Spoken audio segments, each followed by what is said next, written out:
successfully concluded the fourth Defence Ministers' Dialogue with a number of items that I think will further strengthen our bilateral defence relationships. I would first say that since we've signed the Defence Cooperation Agreement, that our defence ties have grown from strength to strength. In fact, we're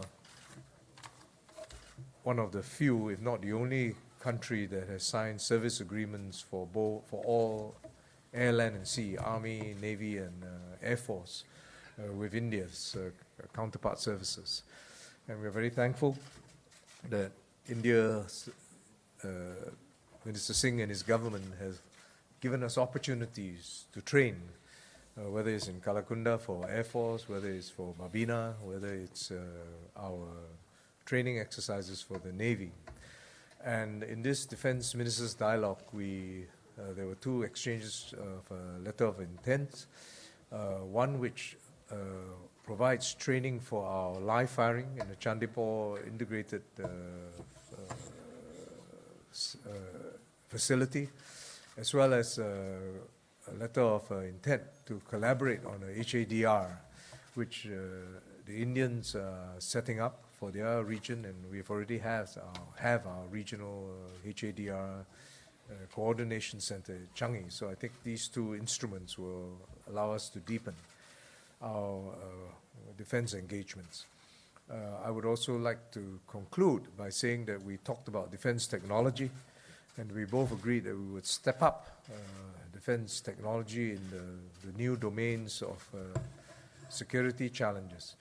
We had a significant meeting of minds as we talked about security challenges here in the Indo-Pacific area or in the South Asian context. And I would say that we concluded very successfully affirming our commitment to deepen defense ties. I will now allow Minister Singh to make his comments. Thank you. Nancy, we have just concluded the fourth India-Singapore Defense Ministerial Dialogue.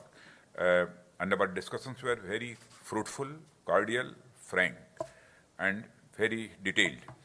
Singapore has been a gateway for India in ASEAN, and we appreciate Singapore's continued support for India in the region, which reflects our close political relations.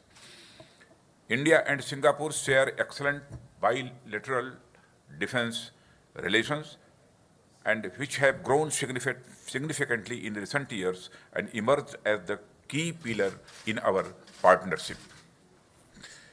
Our defense dialogue is strong and interactive, and encompassing the annual secretary-level dialogue.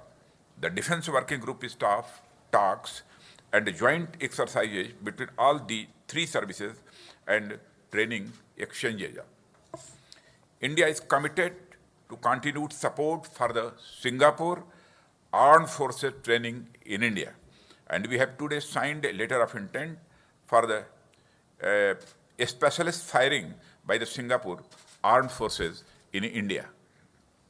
And we have also discussed new initiatives to further scale up the defense engagements between our sides. To this, submarine rescue operation and the cooperation in humanitarian aid and district disaster relief have emerged as the new areas of cooperation, which we have agreed to pursue. We have also agreed to cooperate in the fields of geo satellite imagery and the cyber security also.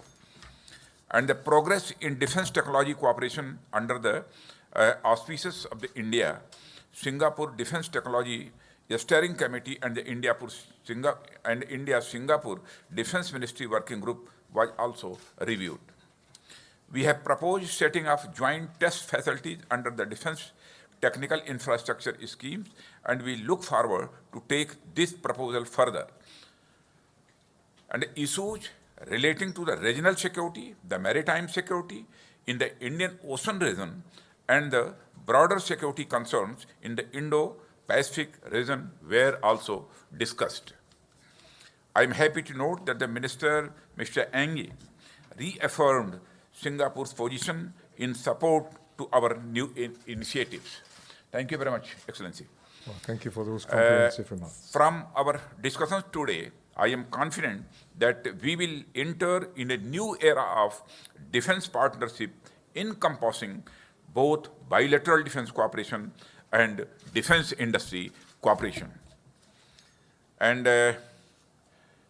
we also discussed expanding trilateral exercises and making it annual. Also deepening India-ASEAN cooperation, and we discussed terrorism and and we also discussed on terrorism issue also. And I thank Mr. Excellency Yang for the co-chairing this 4th edition of the Defense Minister Dialogue, and look forward to working with him in the future to further enhance our robust defense engagements. I also invite Excellency Minister Yang to visit India next year to co-chair the 5th edition of the Defense Minister Dialogue. I'll be very happy. Thank you very much. I accept. I'll be very happy to come.